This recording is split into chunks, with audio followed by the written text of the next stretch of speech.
We got a busy show here on Chicago Bears Now. My name is Harrison Graham. The Bears have signed 14 players. We will tell you who those guys are coming up in a few moments. Also, Chicago has made a sneaky hire to their coaching staff.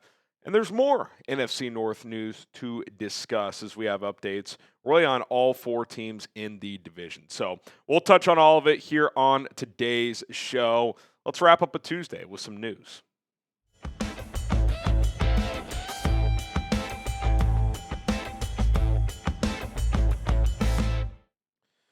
All right, this is Chicago Bears Now. The Bears have signed 14 players to futures contracts, which means they're just on the offseason roster, and, we'll have a chance to earn a spot on the 53 next year.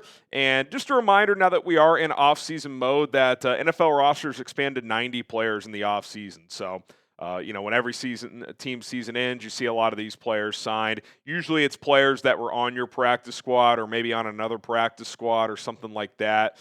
They don't really count against your cap because it's only the top 51 players, but they are guys that, teams, add and, they're available for OTAs and, again, have a chance to push for a roster spot. Eight defensive players, or 7 defensive players, 1 specialist, and then 6 offensive players, who we'll start with here. Brittain Brown, remember him? I thought he actually ran the ball well this year when he got opportunities. Maurice Alexander, who got elevated for 1 game, so did J.P. Richardson. Stephen Carlson, who's been around for a while now. Nikola Kalinick, who was elevated in both playoff games. And then Kyle Hergel, the offensive lineman as well. I think Brittain Brown's a name to watch here. I think there's a chance he could push to be your RB3 next year. I think DeAndre Swift and Kyle Monangai will both be back as the Bears' top 2 runners. But Roschon Johnson finished this year on IR. He's entering his final year of his rookie deal. I could see them potentially having a competition there with him and Brittain Brown, and I think Brown could beat him out. So we'll see if that's how it ends up playing out. The Bears could certainly sign or draft a running back to enter that room, but I like the way Brittain Brown ran. I think it was that Bengals game when Monangai carried the load, but Brown was the number 2 guy and was pretty good. So excited to see him back in the mix. Defensively, Jonathan Garvin, the defensive end, is back in the fold. So is Jeremiah Martin. Nephi Sewell, the brother of Noah Sewell, who signed late in the year to the practice squad. They've added him on a futures deal. Dominic Hampton as well. Dallas Flowers, who was elevated a few times in the regular season when cornerback attrition hit. Dante Manning, Dravarius Owens, and then Luke Elkin, the long snapper who competed with Scott Daly in training camp last year. He is now back, and I think there's a world he's your long snapper. He was a long snapper for Torrey Taylor at Iowa. Scott Daly is older, so they could pivot off him, go with Elkin. We'll see what happens at the long snapper spot, but certainly a name to remember there. This is why you subscribe to the channel. Big news, small news. We cover it all throughout the offseason, so hit that subscribe button, turn on notifications. That way you never miss a video and never miss when we go live. Ryan Poles and Ben Johnson speak to the media tomorrow morning, so we'll react to that as well. Plenty of content coming your way. Okay, some more Bears news. Chicago has hired Boston College offensive coordinator Will Lawing, and I was not familiar with this guy, but anytime you hire a collegiate OC to your staff, I mean, that's certainly noteworthy. A little background on who Will Lawing is. Played wide receiver at North Carolina in the mid-2000s. Was an assistant coach at Juniata. Never heard of that. It's like a small liberal arts college. Was a Penn State grad assistant in 2013. Texans quality control coach 2014 to 18. Texans tight end coach 2019 to 20. Alabama assistant in 21 and 22. Patriots tight end coach in 23. Boston College offensive coordinator and tight ends coach the last couple of years. And the interesting connection to start off here is back in his playing days, he was college teammates with Ben Johnson at North Carolina. Ben Johnson was a quarterback at UNC, and Lawing was a wide receiver. So they go back 20 years, which is certainly fascinating here. That's clearly a big part of this. Now, I also like that Lawing has worked under Bill O'Brien at most of these stops for the last, 15, 17 years. Penn State, the Texans, Alabama, etc. So he's worked under him. Obviously, O'Brien's had a very good coaching career, had success as the Texans head coach, was Nick Saban's offensive coordinator for a couple years. I like that Lawing was under Nick Saban as well at Alabama, so he's learned under some good coaches over the years. Now, as far as what his role will look like here in Chicago,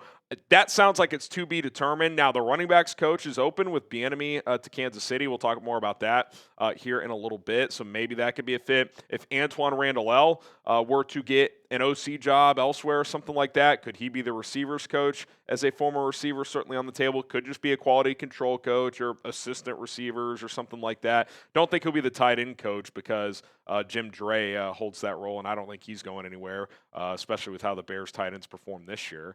But those are a couple of thoughts in mind. But Ben Johnson bringing in a former Connect, the first new coaching addition for 2026. Okay, there's some NFC news NFC North news I want to jump into here in a few moments. But today's show is brought to you by Mars Men. Fellas, I turned 33 years old this year, which is kind of crazy. But here's the thing. Most men start losing testosterone around age 30 and about 1% every year after that. When the new year hit, I kind of treated it like a reset. I wanted to feel energized again, not worn down, especially after a long football season. So this year, I'm keeping it simple, and I'm doing something natural that supports my body where it needs it. That's why I'm taking Mars Men. It helps your body unlock usable testosterone so you can feel like yourself again. Mars Men supports healthy T levels, energy, and stamina. It has 8 natural and clinically dosed ingredients, including vitamin D, zinc, and boron, and more. Mars Men is made in the United States and is third-party tested. You can also get a 90-day money-back guarantee, so there's no risk. Worst case, if you don't absolutely love it, you can get your money back. However, 91% of users report higher energy levels, so that's pretty unlikely. For a limited time, our listeners get 50% off for life, plus free shipping and 3 free gifts at mengotomars.com. It's a perfect way to kick off the new year strong. That's mengotomars.com for 50% off and 3 free gifts at checkout after you purchase. They will ask you where you heard about them. Please tell them we sent you. Chicago Bears Now supports the show. We greatly appreciate it. Link is in the comments and description, mengotomars.com. Okay, some NFC North news. We hit on this a little bit during the live show yesterday, but just to kind of reemphasize it, Eric Bieniemy is going to be the Chiefs offensive coordinator. Now, I don't think there's been an official announcement of that, so I don't know if there's some, does this have to do with Matt Nagy not getting the Titans head coaching job? Because I think the Chiefs have tried to thread that needle of they don't really want Nagy back, but they respect him a lot, and they've been part of this positive PR campaign to try and get him a head coaching gig. He's in the mix at a couple of other spots, but I'm not sure if that's part of this or if there's just some other holdup for an official announcement. But barring a change, he is going to be their offensive coordinator, a post he held for several years before leaving after the 2022 season. Like we said during the live show, I mean, the job he did with DeAndre Swift and Kyle Monangai this year is very commendable, and he certainly deserves to be an offensive coordinator. Okay, Jeff Hafley to the Dolphins. The Packers defensive coordinator is the new head coach for the Miami Dolphins, which means the Packers now have to find a new DC. I think this is good news for the most part. Now, we'll see who Green Bay ends up getting. Do they find someone better? Do they poach Al Harris from the Bears? I do wonder if he could be in the mix. Obviously played for several years in Green Bay as a player in his playing days. So I have kind of wondered that for a couple months now. If Hafley does get a head coaching job, could Al Harris be in play up there? But haven't heard anything on that yet. But obviously Matt LaFleur needs a new defensive coordinator after losing Jeff Hafley after 2 years. Let's get to the next one. Latest on Brian Flores, who, again, getting head coaching interviews, but as of this moment, I'm not really sure he's going to get a head coaching job. He interviewed with Pittsburgh today. Unclear if he's in play elsewhere. I know he had an interview with the Ravens, but as of now, I've not seen if he's going to get a second one there at this point in time. I do think he's in the mix in Pittsburgh, but it sounds like they like Chris Shula more. And Mike McCarthy appears to be in play for the Steelers, so I'm not sure Flores ends up there. And if he doesn't, he's probably back in Minnesota. I think it's either Pittsburgh or Minnesota where he signs a new deal to be the Vikings defensive coordinator, which that would be a bummer because he has given the Bears problems ever since he's been the DC under Kevin O'Connell. So we'll see what happens there, and we will cover any updates on that front. And then lastly, the Lions hired Drew Petzing as their offensive coordinator. I did not see that one coming for Dan Campbell. A couple different angles here. Number one, Campbell bringing in Petzing, and they have never overlapped at all. Now, if I'm a Lions fan, I do like that part of it because last year Campbell just hired his old buddy John Morton, and that did not work out well. So if you're a Lions fan, you probably like that part of it. But if I'm a Lions fan, I do not like this part of it. Like, for whatever reason, they didn't view Mike McDaniel as the right fit. Why? To me, he is easily the best play caller available.